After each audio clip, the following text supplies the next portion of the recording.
시청자 여러분, 이렇게 만나게 되어서 반갑고 시청해 주심에 감사를 드립니다. 재생 목록 부동산 풍량계의 소식을 전해드립니다. 올해 또 강력한 부동산 대책이 6월과 7월에 나왔습니다. 상세히 알아보기 전에 2017년 8.2 대책은 다주택자 양도세 중과를 하게 되자 다주택자들이 지방집을 팔고 서울로 몰려들어서 서울과 지방 간의 양극화가 심해지는 결과를 초래했다고 합니다. 또 2018년 9.13 대책은 다주택자들의 보유세인 종합부동산세를 상향시켜 주택 매각을 유도했습니다.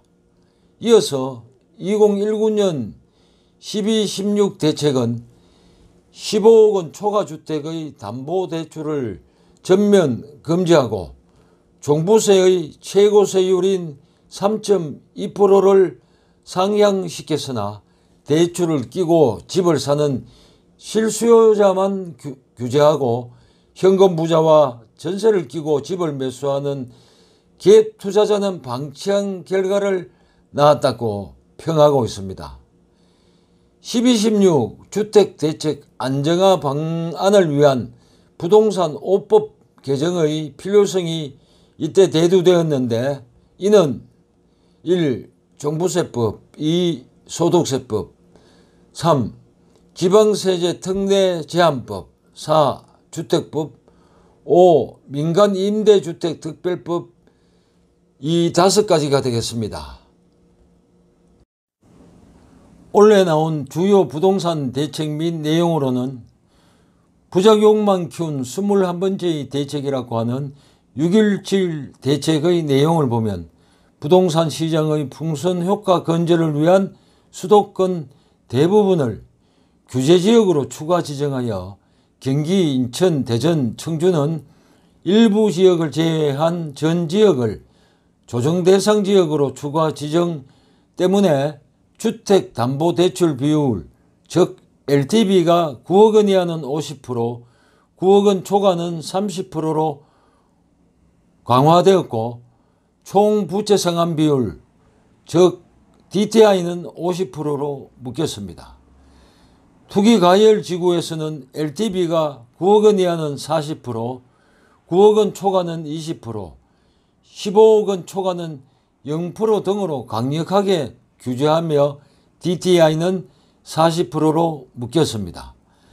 전세자금 대출을 이용한 3억 원 초과주택의 갭 투자 금지인 전세대출과 처분 및 전입 규제가 강화되었습니다. 서울, 강남, 송파구 등 4개 동의 토지거래 허가구역 지정과 재건축 안전진단 절차 강화와 재건축 부담금 제도 정비 방안과 법인을 활용한 투기 수요 건절 방안을 담았습니다. 주택담보대출 규제 강화를 보면 무주택자가 규제지역 내 주택 구입을 위해 주택담보대출을 받을 경우 주택가격과 관계없이 6개월 내에 전입해야 합니다.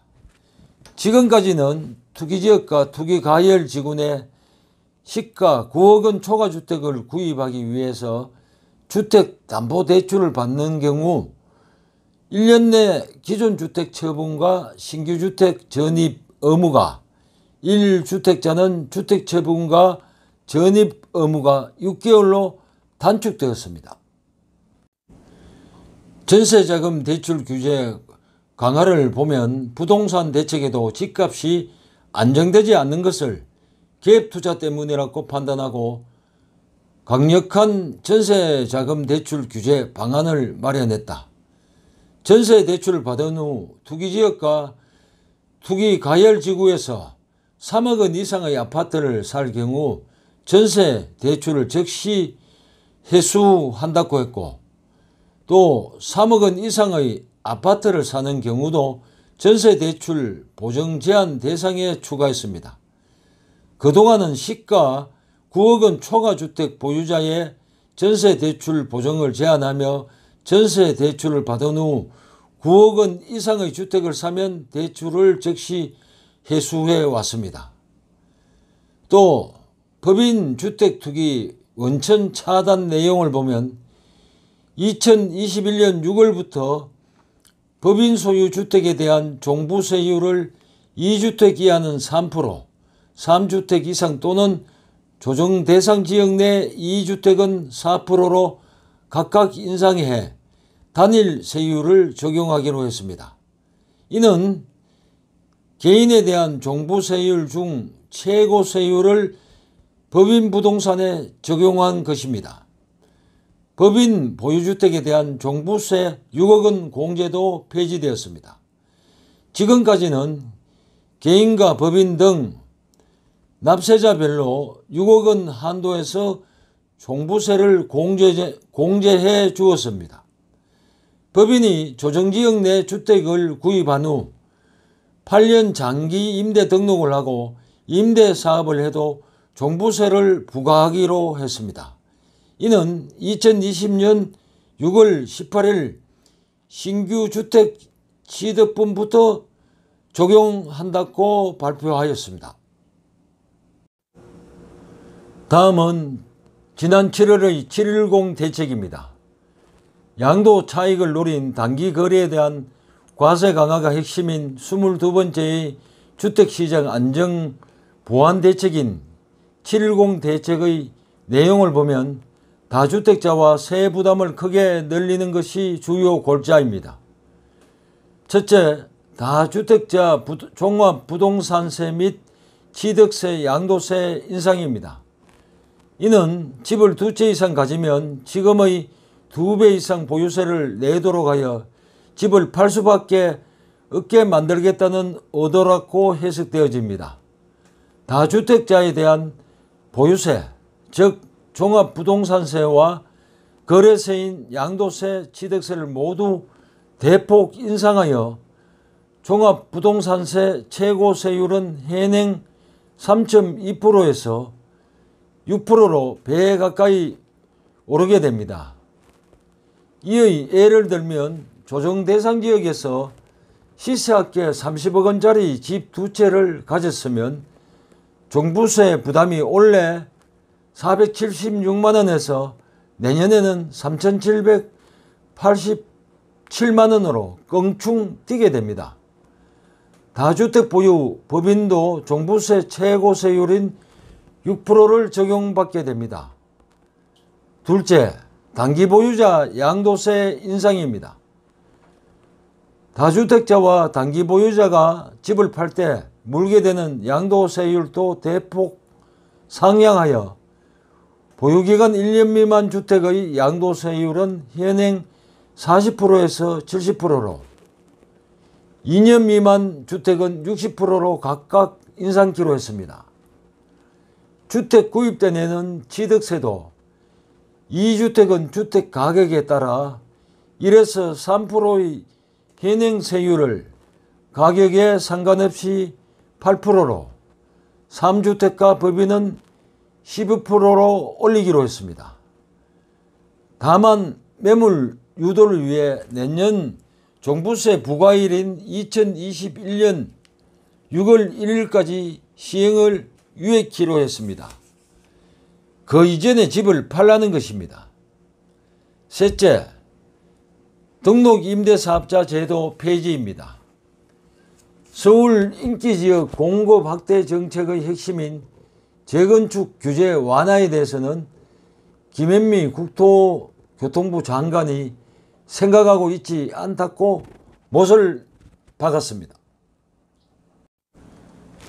다음은 7월 29일부터 민간택지 분양가 상한제, 즉 분상제가 본격적으로 시행되게 됩니다. 분상제는 어떻게 보면 공급을 막는 제도이기도 하다고 합니다. 분상제는 신규 아파트를 분양할 때 택지비와 건축비에 건설사의 적정 이윤을 보탠 분양가를 산정한 뒤에 그 가격 이하로 분양하도록 하는 제도입니다. 2005년 공공택지에 도입되었고 2007년 민간택지로 확대되었다가 재산권 침해 논란, 경기 침체 여파 등으로 사실상 중단된 제도였습니다. 현 정부가 지난해 11월 분상제 대상 지역을 지정하며 이를 부활시켰고 6개월의 유예 기간과 코로나 사태로 인한 3개월 연기 끝에 지난 7월 29일부터 시행되었습니다. 이로써 서울의 강남, 서초, 송파 등 18개 구 309개 동과 경기도의 광명, 하남, 과천 등 상계 시 13개 동에서 아직 입주자 모집 공고 신청을 하지 않은 민간택지 주택도 분양가 상한제를 적용받게 되었습니다.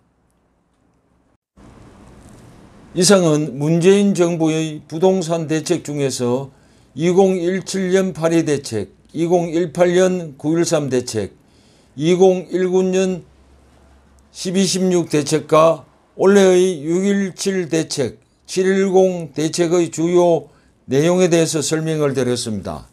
다음번 제2탄은 7월 31일부터 법 적용을 받게 되는 임대차 3법 중에서 2개의 내용이 개정된 주택임대차 보호법 등에 대해서 설명을 드리겠습니다.